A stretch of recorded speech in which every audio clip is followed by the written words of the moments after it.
Do you have an old comic book collection for sale and you think, I'll just put it on eBay?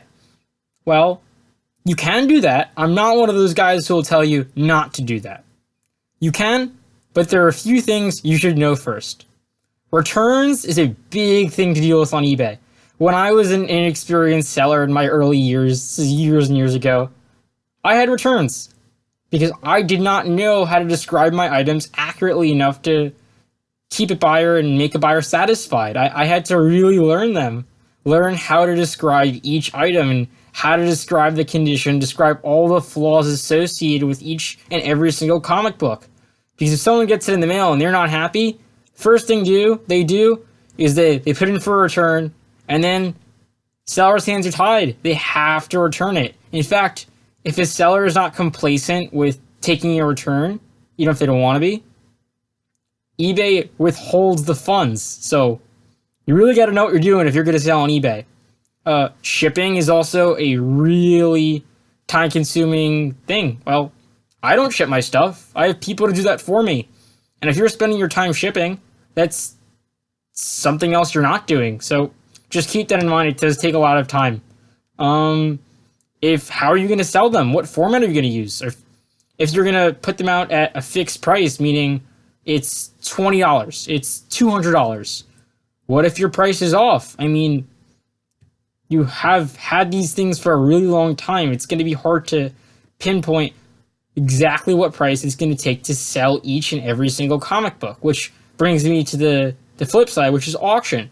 Auction is a great way to sell comic books on eBay.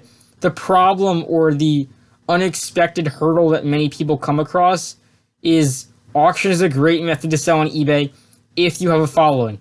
If you have people who are going to look at your listings and bid and say, oh yeah, I want that for my collection.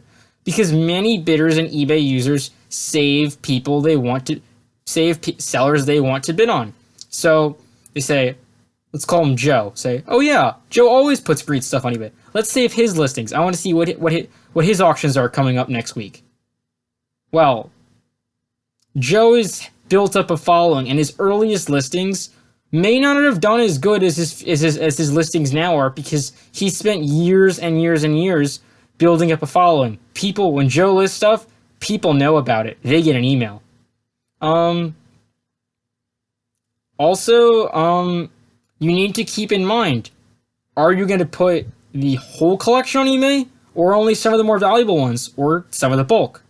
Keep in mind that if you put the bulk of the collection, meaning a lot of them in quantity, so the majority in, okay, I have 2,000 comic books, I'm going to put 1,800 of them or 1,700, I'm going to put 1,700 of them on eBay.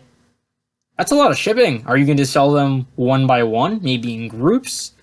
Well, remember that if you do that, for a lot of bulk, cheaper comics, the shipping price, unless you're doing free shipping and you're taking the hit, the buyer's paying, which means that's less money they're going to spend buying your comic books.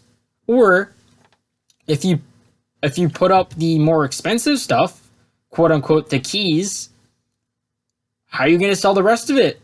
A buyer may not want to buy just bulk. They might say it's too dry and it's too picked over. They don't want it. You're taking a hamburger and you're taking out the meat. That's one thing to keep in mind. Now, sometimes you can split a collection into two parts, meaning you sell just the keys to one guy and just the book to another guy.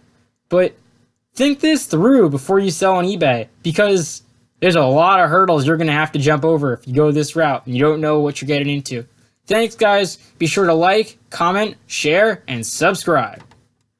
If you have comics to sell, send us an email, DylanUniverseComics@gmail.com, or you can give us a call at 516-493-0383. Again, our email is DylanUniverseComics@gmail.com. Our phone number is 516-493-0383. I'll see you there.